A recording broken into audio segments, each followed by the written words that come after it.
To speak on combating the issue of illiteracy in South Africa, as well as to encourage a culture of reading, I'm joined by the president of LIESA, as well as the chairperson of Read a Book SA, Tebogo and Utshala. Welcome, guys. Hi. How are you guys doing? Good. So tell me more about what you guys are doing this week and next week with the Library Week.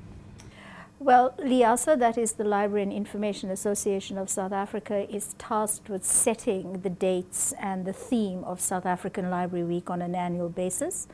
And so tomorrow is the official launch of Library Week 2014, and we've selected the theme Celebrating Libraries in 20 Years of Democracy. Check in at your library.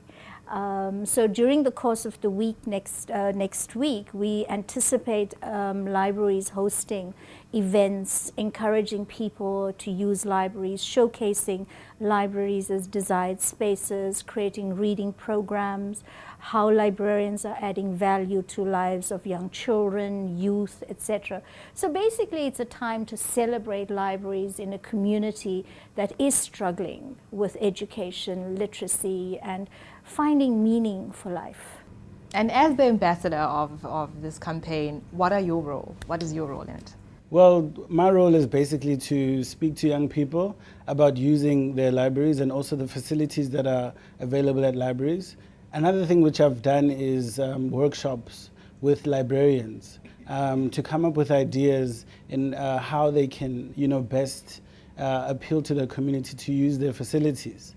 And yesterday we visited about 5 schools, and we also visited the Cape Town Library. And I think we're doing a lot in terms of community development and reaching out to the grassroots level. I've also been using social media platforms such as @Read a Book SA and @Tebogo to further, amplify the communications and reach of this particular project. But I think essentially what's important is for communities to understand what role the library plays, and also to facilitate the process of communicating with young people what are the benefits of using a library. And Utshala, what other organizations are you working with to ensure that we work towards combating literacy in South Africa? Well, LIASA, as you may be aware, is the professional association for library and information services in the country. So we work in partnership firstly with the National Council for Library and Information Services, then we work with the National Library of South Africa, and then of course there are 9 provincial library services, there are 6 metropolitan library services, and then you have municipal libraries. Then we have academic libraries. We have 23 academic libraries, and now with the 2 new universities, we will obviously be talking about libraries there as well. Then you have special libraries, you have corporate libraries, and of course the biggest concern for us are school libraries. School libraries, obviously, what we have in the country at the moment is approximately 3,000 school libraries when you have 25,000 schools. So as you can see, the huge discrepancy in numbers. So we are working concertedly with all of these entities to ensure that libraries collectively are contributing to a national web of access to information and knowledge, and to a large extent, it's for free. People don't realize that when you use a public library, you use a school library, you are having access to resources, both electronic and print as well. But of course it comes with its challenges as well, and those are some of the things that we need to address, not just as a sector, but also as civil society. And this is where we would welcome interventions by experts, specialists, even corporates, on how do we address the issue of sustaining libraries in the country. And are you working with the government in any way to ensure, especially in rural areas where people are very far away from, information and, internet and that sort of stuff? It's all well to say that information is free and it's everywhere, but not everyone actually has access to information. Government has actually over the last 20 years focused very much on redress. Remember, libraries were also affected by apartheid, and we had separate facilities for all racial groups, and in some cases nothing at all. So over the last 20 years there has been a concerted effort to locate libraries in historically disadvantaged areas.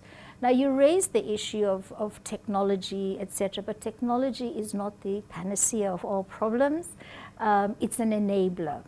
we see it very much as an enabler in terms of developing young minds, developing communities, providing access. But the challenge for us, first and foremost, is to develop literacy levels, to raise those levels. You still need to be literate to be able to use technology. So the priority is actually to get a reading nation, and that is why we've also encouraged Tebogo as a young South African, a dynamic entrepreneurial individual who's using social media. So we are bringing in technologies, social media platforms, etc. But again, you know, I think it's a collective responsibility. Government, you asked about how they're supporting it over the last 20 years. To date, I think over 2 billion rands has been invested in public libraries to redress, firstly, physical buildings, build new libraries, refurbish existing libraries, increase technology access, but also resources. Yeah, now, Tebogo, let's talk about young people. I mean, a lot of young people don't, like, not all young people find reading appealing, right? And Read a Book SA has coined the term intellectual swag. Has this, like, mobilized more young people to find reading appealing? Well, you know, it's a term that was created to counter other terms such as nerd, bookworm, geek. I mean, they all have negative connotations attached to them. But if you look at other things like turned up, it's a concept which means you're going to get totally wasted. It's cool, that concept. But again, if you look at what the impact it has on society, we're actually making destructive things cool. And we thought that we should make reading cool because reading is a productive thing to do. It's one of the productive activities. And in society, you have positive and negative recreational activities.